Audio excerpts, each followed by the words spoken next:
जैसे कैंसर का इलाज क्रोसिन खिलाकर नहीं किया जा सकता, ठीक वैसे ही पेपर लीक जैसी प्रॉब्लम का इलाज मीडिया साउंड बाइट से नहीं बल्कि इंस्टीट्यूशनल सॉल्यूशन से होगा by introducing India's first ever anti paper leak framework. Sir, जब एक स्टूडेंट नीट जैसे पब्लिक एग्जाम की प्रिपरेशन करता है तब वो अकेला तैयारी नहीं करता, उसका पूरा परिवार प्रिपरेशन करता है। माँ अपनी छोटी छोटी जरूरतें रोक देती है, घर का बजट कम करती है, पिता फैमिली की सेविंग्स को कोचिंग फीस, रेंट और टेस्ट सीरीज पे खर्च करता है। सालों तक इस देश में पेपर लीक होता आया, लेकिन सिर्फ डिस्कशन और सिर्फ साउंड बाइट हुई। आज एक्शन हो रहा है, सिस्टमैटिक रिफॉर्म्स आ रहे हैं और भारत का पहला एंटी पेपर लीक फ्रेमवर्क बनके तैयार है और आपके सामने है। सर, मैं आ रहा हूं, अब मैं कांग्रेस में आ रहा हूं। Sir, thank you for giving me an opportunity to speak on this bill. Sir, 22 lakh बच्चे, रोज 18 घंटे की मेहनत, एक 3 घंटे का एग्जाम, लेकिन एक कैमरा फोन, व्हाट्सएप पर एक मैसेज, टेलीग्राम पर एक पीडीएफ, रात 2 बजे पेपर लीक, सब खत्म, स्टूडेंट की सारी मेहनत बर्बाद। Therefore, sir, I rise today to speak wholeheartedly in support of the students of India and to welcome the Public Examination Amendment Bill 2026. Sir, paper leak जैसी सीरियस बीमारी का परमानेंट इलाज करना होगा। जैसे कैंसर का इलाज क्रोसिन खिलाकर नहीं किया जा सकता, ठीक वैसे ही पेपर लीक जैसी प्रॉब्लम का इलाज मीडिया साउंड बाइट से नहीं बल्कि इंस्टीट्यूशनल सॉल्यूशन से होगा, जो आज हमारी सरकार इस बिल के माध्यम से करने जा रही है by introducing India's first ever anti paper leak framework. सबसे पहले मैं नीट के स्टूडेंट्स को कुछ कहना चाहूंगा।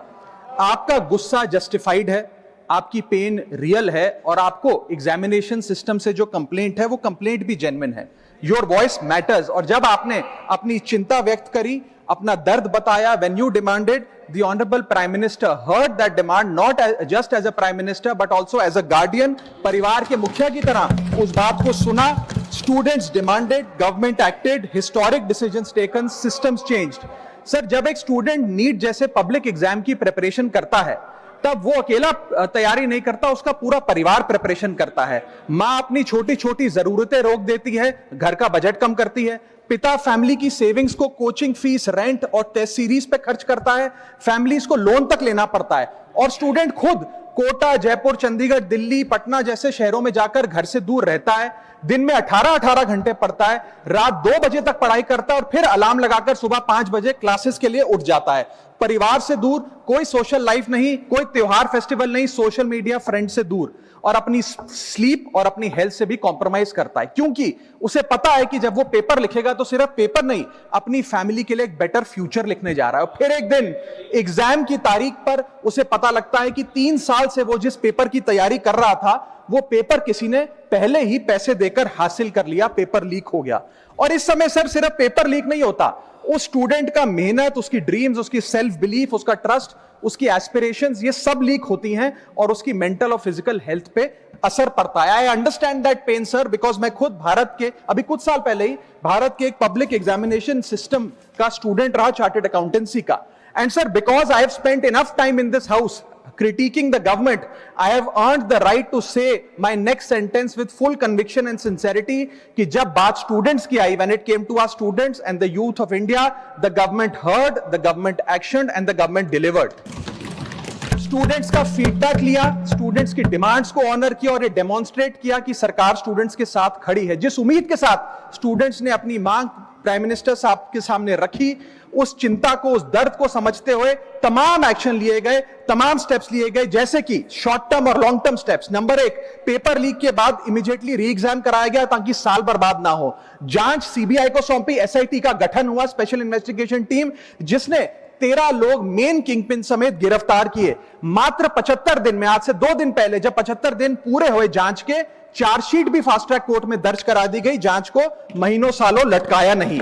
47 नेशनल टेस्टिंग एजेंसी के ऑफिसर्स को शंट आउट किया गया, एजुकेशन सेक्रेटरी का तबादला हुआ, यहां तक कि मॉरल ग्राउंड्स पे हमारे ऑनरेबल होम एजुकेशन मिनिस्टर ने इस्तीफा तक दिया और स्टूडेंट प्रोटेस्टर्स के खिलाफ जो केसेस थे उन्हें विड्रॉ किया गया। बीरीड फैमिलीज जिसके अपने किसी घर के बच्चे को, किसी स्टूडेंट को खो दिया, उसको कॉम्पनसेशन दी जा रही है।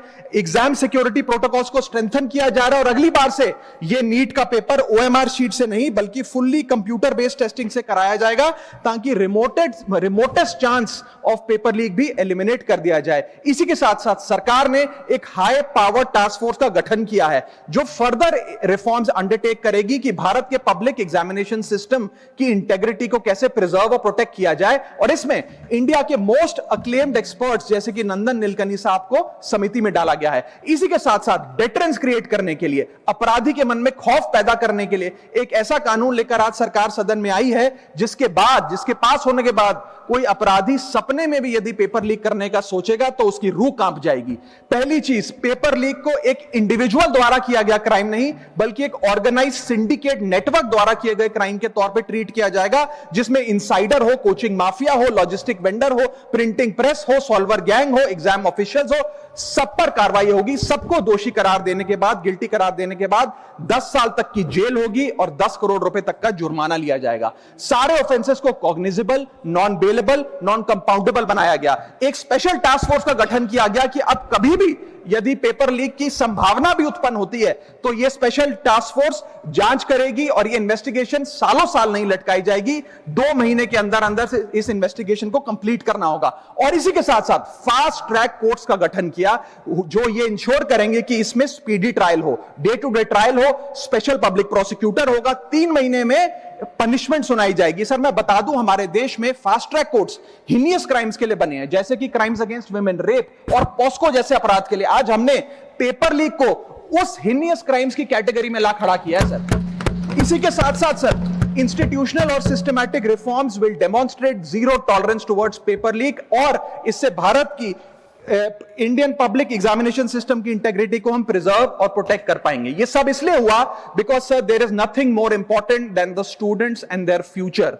Sir their voices mattered, their voices were heard and systematic and systemic changes have been brought in. उनकी आवाज को, स्टूडेंट्स की आवाज को कोई पॉलिटिकल चैलेंज नहीं बल्कि एक परिवार की भीतर की चिंता की तरह समझकर, जैसे घर के बच्चे घर के बड़े से अपनी चिंता व्यक्त करते हैं, दर्द व्यक्त करते हैं, डिमांड्स रखते हैं, ठीक वैसे ही सरकार ने ये तमाम फीडबैक लेते हुए एक्शन लिया। Sir Benjamin Franklin, American philosopher, statesman, diplomat रहे, उन्होंने कहा था well done is better than well said. सालों तक इस देश में पेपर लीक होता आया लेकिन सिर्फ डिस्कशन और सिर्फ साउंड बाइट हुई। आज एक्शन हो रहा है, सिस्टमैटिक रिफॉर्म्स आ रहे हैं और भारत का पहला एंटी पेपर लीक फ्रेमवर्क बनके तैयार है और आपके सामने है।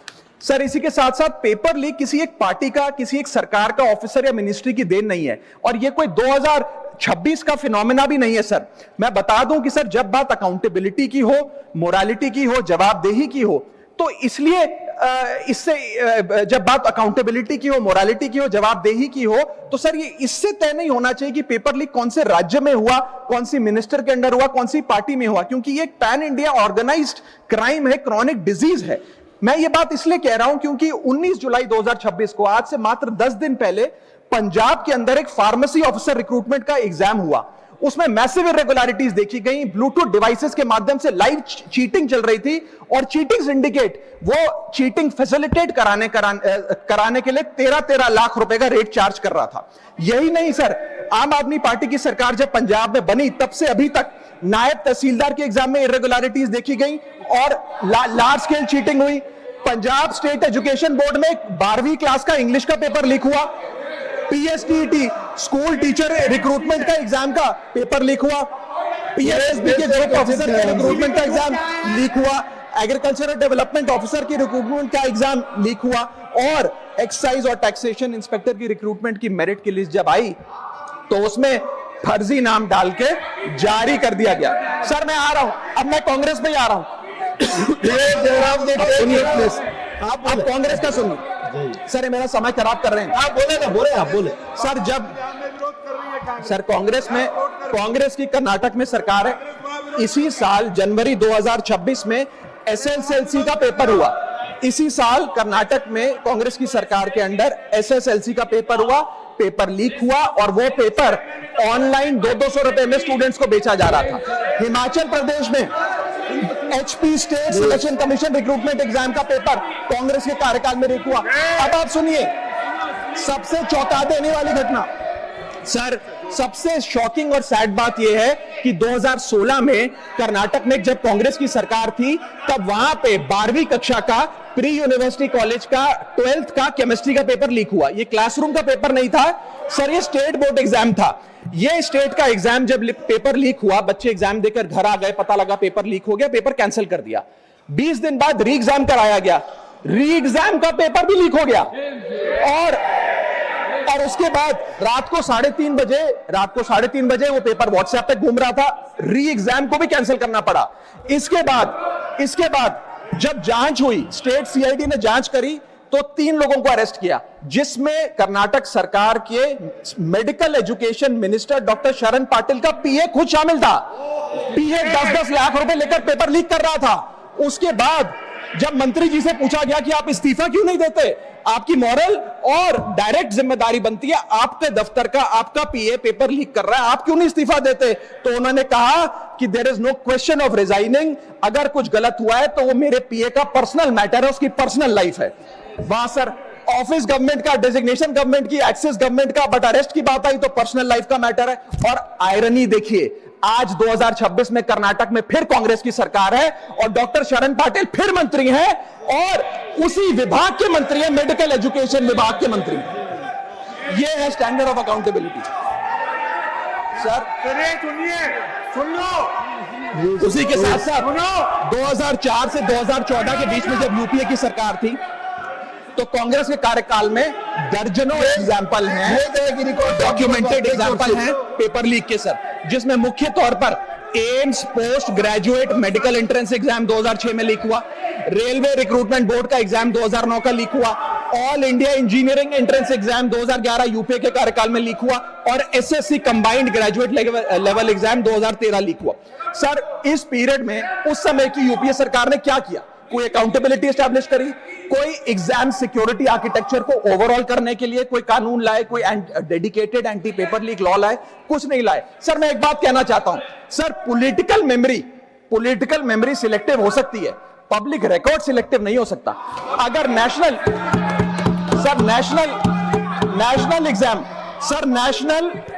एग्जाम का पेपर लीक अगर नेशनल क्राइसिस है, जो कि है, तो सर ऑपोजिशन रूल्ड स्टेट का पेपर लीक एक लोकल इंसिडेंट कैसे हो सकता है? सर स्टूडेंट में तो फर्क नहीं होता।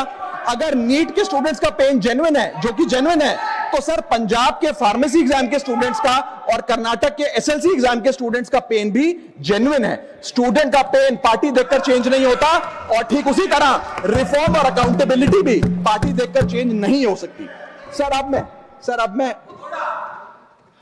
अब स्टूडेंट्स के बारे में कुछ कहना चाहता हूं सर। देयर वॉइस मैटर्स, उनकी मांगे जायज हैं सर। स्टूडेंट्स द्वारा प्रोटेस्ट करना, सवाल पूछना, डिमांड रेस करना, कोर्ट जाना, पीसफुल मार्च निकालना, ये सब उनका संवैधानिक अधिकार है और ये करना भी चाहिए। लेकिन सर स्टूडेंट का प्रोटेस्ट स्टूडेंट का रहे, किसी पॉलिटिकल पार्टी की रैली ना बन जाए, वे अपना माइक किसी को आउटसोर्स ना करे, क्योंकि सर स्टूडेंट की लड़ाई तो एग्जाम सिस्टम को सिक्योर बनाने की है, नेताओं की लड़ाई अपनी सोशल मीडिया रीच बढ़ाने की है। सर जब पॉलिटिकल लीडर्स प्रोटेस्ट के टाइम पर बैरिकेड के आगे स्टूडेंट को भेज खुद कैमरे की सेफ साइड पे रहें, तो उनसे पूछिए कि रिस्क मेरा और रील तुम्हारी, ये पार्टनरशिप कैसी? सर स्टूडेंट का मूवमेंट स्टूडेंट के फ्यूचर के लिए है, किसी फ्लॉप पॉलिटिकल पार्टी के कमबैक के लिए नहीं है सर। और जो पॉलिटिकल पार्टी के अपने खुद के फ्यूचर का आता पता नहीं, वो स्टूडेंट के फ्यूचर की क्या लड़ाई लड़ेगी सर। स्टूडेंट्स को जस्टिस चाहिए, पॉलिटिकल पार्टी को फुटेज। स्टूडेंट को एग्जाम सिक्योर करना है, पॉलिटिकल पार्टी को वायरल क्लिप। स्टूडेंट का सवाल फ्यूचर का है, नेता का कैलकुलेशन अगले इलेक्शन का। इसीलिए मैं ऑपोजिशन पार्टीज को कहना चाहता हूं, don't use students emotion for your political promotion. ये लड़ाई बीजेपी वर्सेस कांग्रेस नहीं है, ये लड़ाई मेरिट वर्सेस माफिया की है, मेहनत वर्सेस सेटिंग की है। और सर एक बात और, सर आज हमारे स्टूडेंट्स पर पढ़ाई का बहुत स्ट्रेस है। हमारे समाज ने, हमारी सोसाइटी ने आज बच्चों क्योंकि हम बेस्ट चाहते हैं, अपनी बच्चों से पढ़ाई संबंधित एक्सपेक्टेशन को प्रेशर में बदल दिया है। और ये प्रेशर सर स्कूल से ही शुरू हो जाता है। जब बच्चा 10वीं क्लास का बोर्ड का एग्जाम दे रहा होता है तो बोला जाता है ये क्रिटिकल ईयर है, अच्छे मार्क्स लाने हैं, नहीं तो स्ट्रीम नहीं मिलेगी, पूरा करियर बर्बाद हो जाएगा। 12वीं क्लास में जाता है तो प्रेशर और बढ़ता है, बोला जाता है ये लाइफ का टर्निंग पॉइंट है, आगे की जिंदगी कैसे डिसाइड होगी। जेई, नीट, सीयूईटी, तमाम एंट्रेंस एग्जाम की तैयारी का प्रेशर अलग। और सर जब कॉलेज पहुंचता है तो एक अलग ही लेवल का प्रेशर होता है। उसको बोला जाता है सीजीपीए ठीक रखो वरना प्लेसमेंट नहीं मिलेगी। ये पूरी लाइफ का सवाल है, करियर का सवाल है। हर स्टेज पर प्रेशर का सिलेबस बढ़ता जाता है, बढ़ता जाता है, बढ़ता जाता है। और ओवरऑल सर इंडिया में कंपटीशन बहुत फास्ट स्पीड पे बढ़ रहा है, लेकिन उसी के साथ साथ कंपैरिजन भी बहुत फास्ट स्पीड पे बढ़ रहा है। सबसे पहले जब बच्चा स्कूल जाता है तो अपने स्कूलमेट्स, क्लासमेट से कंपैरिजन होता है। कोचिंग सेंटर जाता है तो वहां कोचिंग सेंटर के स्टूडेंट से कंपैरिजन होता है। ऑल इंडिया रैंकर से कंपैरिजन होता है। घर आता है तो पड़ोसी और रिश्तेदारों के बच्चों से कंपैरिजन होता है। यह कंपैरिजन मोटिवेशन नहीं सर, प्रेशर और स्ट्रेस में बदलता जा रहा है। सर जैसे 3 इडियट्स पिक्चर में कहा था ना, काबिल बनो, कामयाबी झक मारकर पीछे आएगी, ठीक उसी तरह समाज को, हम सबको, अगर कोई स्टूडेंट चिंतित दिखे, स्ट्रेस में दिखे, उसे कहना चाहिए कि एग्जाम इंपॉर्टेंट है लेकिन तुम एग्जाम से ज्यादा इंपॉर्टेंट हो सर। क्योंकि घर स्टूडेंट का सेफ स्पेस होना चाहिए सर, दूसरा एग्जाम सेंटर नहीं। और एक रैंक रिजल्ट डिसाइड कर सकती है बच्चे का, उसका फ्यूचर नहीं, वैल्यू नहीं, उसकी पूरी जिंदगी नहीं। और अंत में sir, I just take 1 more minute sir, अंत में मैं अपने वेल विशर्स को भी कुछ कहना चाहूंगा, जो पिछले कुछ समय से मुझे कह रहे थे कि राघव आप नीट के इशू पर कब बोलोगे, आपको हम सुनना चाहते हैं। मैं बड़ी हम्बली कहना चाहता हूं सर, जब मैं ऑपोजिशन में बैठता था तब सवाल मेरा हथियार था। आज मैं ट्रेजरी बेंचेस पर बैठता हूं, आज सोल्यूशन मेरी जिम्मेदारी है। मैं भी रोज कैमरे के सामने आकर साउंड बाइट दे सकता था, लेकिन मुझे हेडलाइन नहीं सर, मुझे आउटकम चाहिए। और जब मैं ऑपोजिशन में था तब मेरा काम इशू रेस करना और सवाल उठाना था, और पूरा सदन, और आप जानते हैं मैंने वो काम पूरी ईमानदारी से किया। लेकिन आज मेरा रोल कैमरा के सामने अटेंडेंस लगाने का नहीं है, मेरा role is, my focus is to fix the system. इसीलिए मैंने अपने आप से एक वादा किया, I made a promise to myself कि मैं इस मुद्दे पर पार्लियामेंट में बोलूंगा, और उस दिन बोलूंगा जिस दिन हम प्रॉब्लम सॉल्व कर रहे होंगे, सोल्यूशन लेकर आएंगे, when the system is getting fixed. And today is that historic day when the system is getting fixed.